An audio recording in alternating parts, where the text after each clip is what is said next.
इस ब्रिज का नाम है चंदन झूला। पन्नाधाय का पुत्र चंदन, जिसने अपना बलिदान देकर के मेवाड़ के गौरव की रक्षा की है। इससे यदि हम आगे चलेंगे तो यहां नीचे ये प्रताप जलाशय है।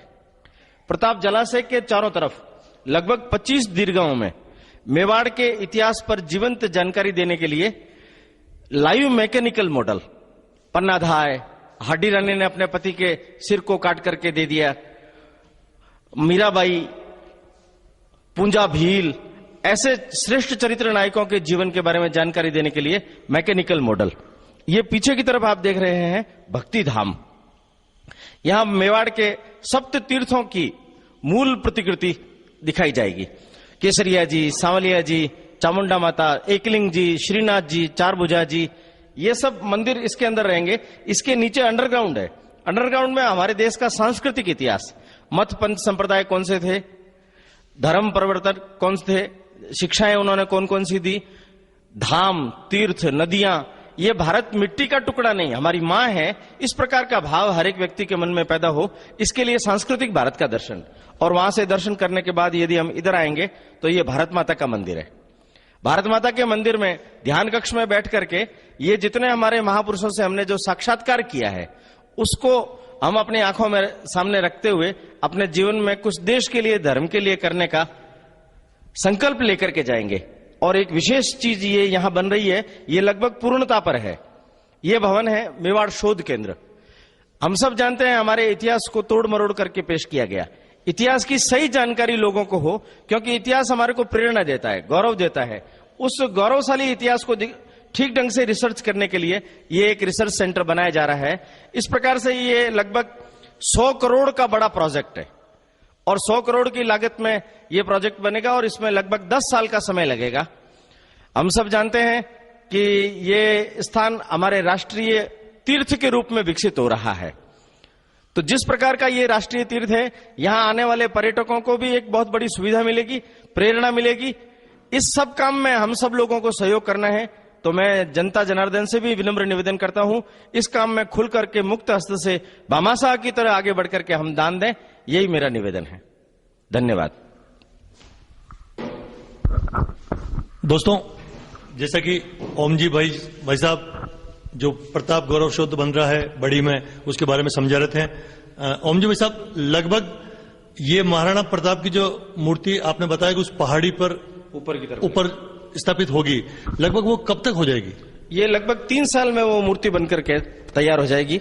और पिलानी के एक बड़े मूर्तिकार हैं माथुराम जी वर्मा, वो मूर्ति बनाएंगे।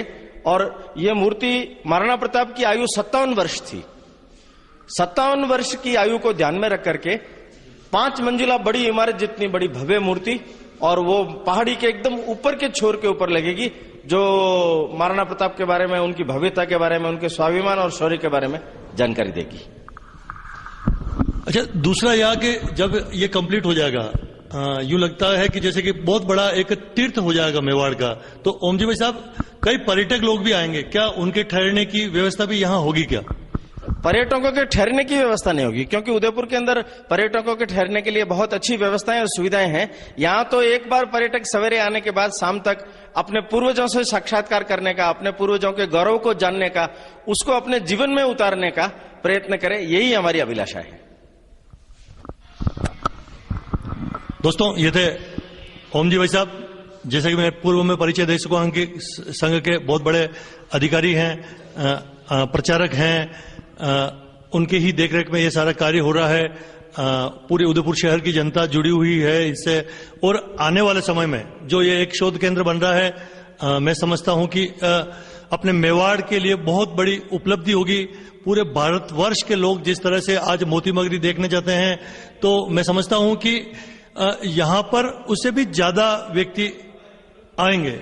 धन्यवाद। आगे और भी कुछ जब पत्रकार वार्ता होगी तो ओम जी भाई साहब, संघ के सभी पदाधिकारी इसके बारे में बताएंगे।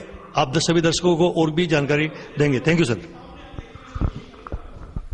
आप ये देख रहे हैं मीराबाई, ये भक्त शिरोमणि मीराबाई, भक्ति हम सब लोग जानते हैं। चित्तौड़ के अंदर इन्होंने रह करके अपनी तपस्या की और संपूर्ण भारतवर्ष के अंदर भी भक्ति का संगीत सब लोगों को दिया, प्रेरणा दी।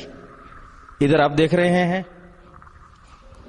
ये महारानी पद्मिनी, जिन्होंने सतीत्व की रक्षा के लिए जौहर करके अपने जीवन का बलिदान किया। इनके साथ में 16,000 क्षत्रियों ने जौहर किया था। चित्तौड़ के हम 3 जौहरों के बारे में जानते हैं। करमवती के नेतृत्व में 23,000 क्षत्रियों ने और फूल कंवर के नेतृत्व में 7,000 क्षत्रियों ने जौहर किया।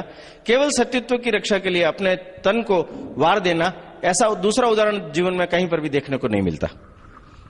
हम सब जानते हैं ये मेवाड़ का सारा इलाका जनजाति बहुल इलाका है। ये जनजाति शिरोमणि भीलू राणा पूंजा, इन्होंने अपनी सेना के साथ में महाराणा प्रताप के साथ में कंधे से कंधा मिला करके काम किया और जब महाराणा प्रताप जंगलों में रहे तो उस समय में इन्होंने सब प्रकार का सहयोग और योगदान किया। इधर हम सब जानते हैं ये भामाशाह है। भामाशाह के बारे में बहुत कम लोग जानते हैं कि भामाशाह महाराणा प्रताप से 7 साल छोटे थे। इनका जन्म 1547 ईस्वी में हुआ है और इन्होंने उस कालखंड के अंदर जब महाराणा प्रताप को धन की आवश्यकता थी, हल्दी घाटी युद्ध के बाद में इन्होंने और इनके भाई ताराचंद कावड़िया ने 25 लाख रुपए और 20,000 स्वर्ण अशर्फियां दी, जो उस जमाने में 25,000 की सेना लगभग 12 वर्ष तक उसका निर्वाह हो सके, उस प्रकार की इन्होंने सहायता की, जो स्तुत्य है। ये एक बड़ी अद्भुत घटना है जिसको हम सब लोगों ने कभी सुना भी होगा। हाडी रानी, चूड़ावत मांगी सेनानी, सिर काट दे दियो क्षत्राणी।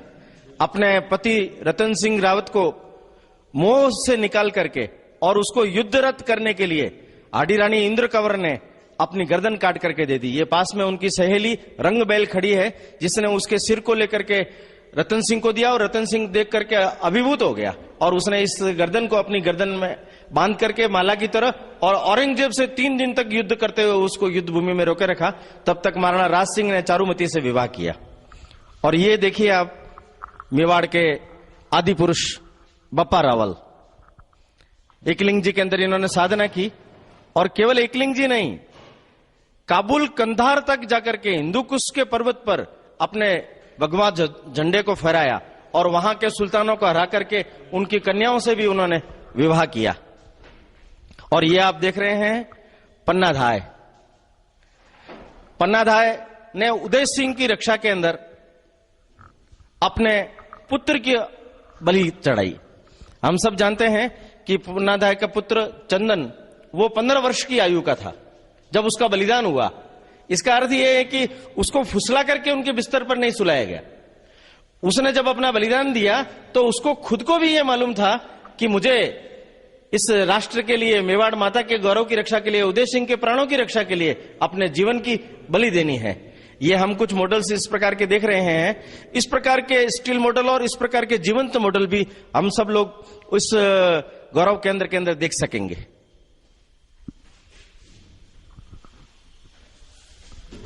वीर शिरोमणि महाराणा प्रताप समिति की ओर से आप सबका हार्दिक स्वागत करता हूं। इस प्रताप गौरव केंद्र पर आज आप सब पधारे हैं। मैं हमारे समिति के पदाधिकारियों को आपको परिचय करा दूं। सबके मध्य पे बैठे हैं डॉक्टर कैश गुप्ता साहब। आप हमारी समिति के माननीय अध्यक्ष हैं। माननीय गोविंद सिंह जी टांग, आप तो समिति के सदस्य हैं और तकनीकी दृष्टि से इस पूरे निर्माण कार्य को देखते हैं। आप ओम साहब हैं, राष्ट्रीय स्वयंसेवक संघ के वरिष्ठ प्रचारक हैं और इस प्रताप गौरव केंद्र और वीर शिरोमणि महाराणा प्रताप समिति के समस्त कार्यों का आप समिति दृष्टि से देख रहे हैं। अब आप सबसे निवेदन है कि आप इस प्रताप गौरव केंद्र के बारे में वैसा परिचय दे दें। प्रताप गौरव केंद्र हमारे देश का जो इतिहास है वो दुनिया भर के लोगों को प्रेरणा देने के लिए प्रभावी है, किंतु पूरे देश के इतिहास में भी राजस्थान और उसमें भी खासतौर पर अपने मेवाड़ का इतिहास ये लोगों के लिए बहुत अधिक प्रेरणादायक है। इस विषय को ध्यान में रख करके उदयपुर में आने वाले पर्यटकों के लिए भी और देश भर के लोगों के लिए भी एक प्रेरणा का कोई बड़ा केंद्र बने, जहां आकर के लोग अपने पूर्वजों के बारे में, अपने गौरव के बारे में जानकारी प्राप्त कर सके। तो इसलिए एक प्रकार से ये राष्ट्रीय तीर्थ के रूप में प्रताप गौरव केंद्र इसका निर्माण कर रहा है। प्रताप का नाम तो राष्ट्रीयता का ही प्रतीक है, इसलिए प्रताप गौरव केंद्र माने राष्ट्र के सारे गौरव को जागृत करने का एक केंद्र। इलाके में 25 बीघा जमीन अपन ने खरीद ली। ये यहाँ बीच में रोड है, रोड के बाएं बाजू और दाहिने बाजू दोनों तरफ मिला करके 25 बीघा, ऊपर पहाड़ी तक की पूरी सारी जमीन है। 2008-18 अगस्त को संघ के सरसंघ चालक मोहन राव जी भागवत वे यहाँ पधारे थे और वो सामने शिलान्यास स्थल आप देख रहे हैं, वहां पर उन्होंने शिलान्यास इस स्थान का किया था।